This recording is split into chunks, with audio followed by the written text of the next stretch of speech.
Hello, உங்களுக்குலாம் தெரியுமா? Trial by சானுக்கு அப்புறம் பேரை செத்ததுக்கு அப்புறம் கிங்கான மேக்கர் அப்புறம் அவங்களோட பசங்க டேரன், ஏரியன் இவங்களோட மரணம் எப்படி இருந்துச்சுன்னு. அப்புறம் 3 அண்ணன்களையும் தாண்டி எக்குன்ற சின்ன பையன் எப்படி கிங் ஆனான்னு தெரியுமா? பேலை செத்ததுக்கு அப்புறம் மேக்கர் வந்து கிரவுன் பிரின்ஸ் ஆயிட்டாப்ல. தன்னோட பையன் ஏரியன் பண்ணது தப்புன்றதை புரிஞ்சுக்கிட்டான்.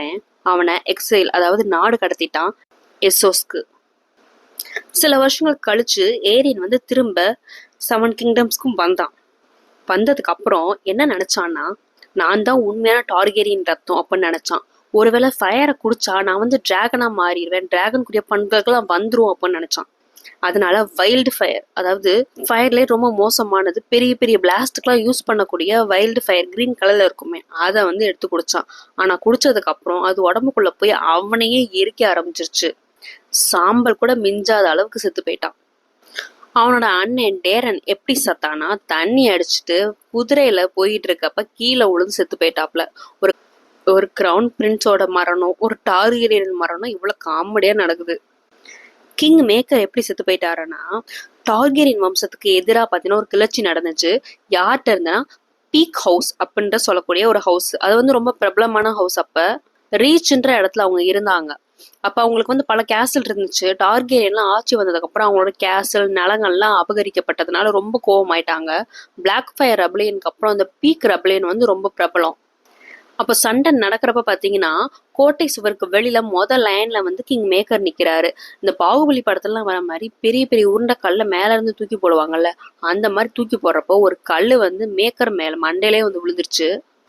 எப்படி தன்னோட அண்ணனான பேலரை வந்து தலை நசுங்கி செத்து போயிட்டாரோ, அதை விட மோசமா ஒரு ஆக்சிடென்ட்ல ஆளே நசுங்கி செத்து போயிட்டாரு.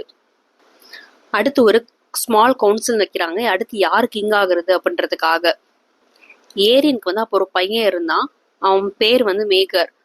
ஆனா அவனை கிங் ஆக்கத்துல யாருக்கும் விருப்பம் இல்லை. அவன் சின்ன பையன் வேற, அதுவும் இல்லாம ஏரியன் பிரைட் ஃபிளேமோட வம்சம் வந்துட்டு ஒரு பைத்தியக்காரத்தனமா தான் இருக்கும் அப்படின்னு நினைச்சாங்க. அப்புறம் வந்து பாத்தீங்கன்னா ஏரியனோட தம்பி ஏமன், அவனுக்கு வந்து கிங் ஆகிறதுல விருப்பம் இல்லை. கேம் ஆஃப் த்ரோன்ல கூட வயசான தாத்தாவும் வருவார்ல, அவரு தான். அவரு மேஸ்டர் ஆயிட்டாரு. தன்னோட அண்ணன் அப்பா செத்த பார்த்து மனுஷன் நொந்து போயிட்டாப்ல.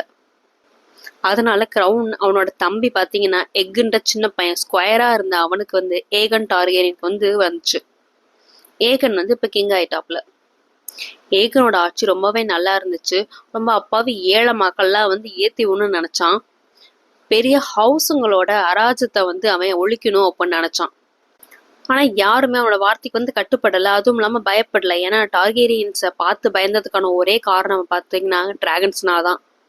அப்பதான் அவங்கள்ட்ட டிராகன்ஸ் இல்லையே, அதனால டிராகன்ஸை திரும்ப கொண்டு வரணும் அப்படின்னு நினைச்சான். சம்மர் ஹால்ன்ற இடத்துல பாத்தீங்கன்னா டிராகன்ஸை வர வைக்கிறதுக்காக ஃபயர் ரிச்சுவல், ஒரு சடங்கு வந்து நடத்தினாப்ல. அப்போ வந்து ஒரு பெரிய அசம்பாவிதம் நடந்தது. அந்த நடந்ததுல பாத்தீங்கன்னா அங்க இருந்து எல்லாருமே செத்து போயிட்டாங்க, இன்க்ளூடிங் சர் டன்கன். எல்லாருமே செத்து போயிட்டாங்க. ஆனா அதே ராத்திரி ஒரு குழந்தை பிறந்துச்சு அவங்க வம்சத்துல. யாருன்னா ரேகர் டார்கெரியன், அதாவது ஏரிஸோட பையன். இது வரைக்கும் சொன்ன டார்கெரியன்ல உங்களுக்கு யாரை ரொம்ப பிடிக்கும்? இதுக்கப்புறமா தான் பெராத்தியன் ரெபலியன்லாம் நடந்துச்சு. இதை அடுத்த வீடியோல பார்க்கலாம். மறக்காம இந்த சேனலை சப்ஸ்கிரைப் பண்ணிடுங்க, ஃபாலோ பண்ணிடுங்க. அது வரைக்கும் பை பை.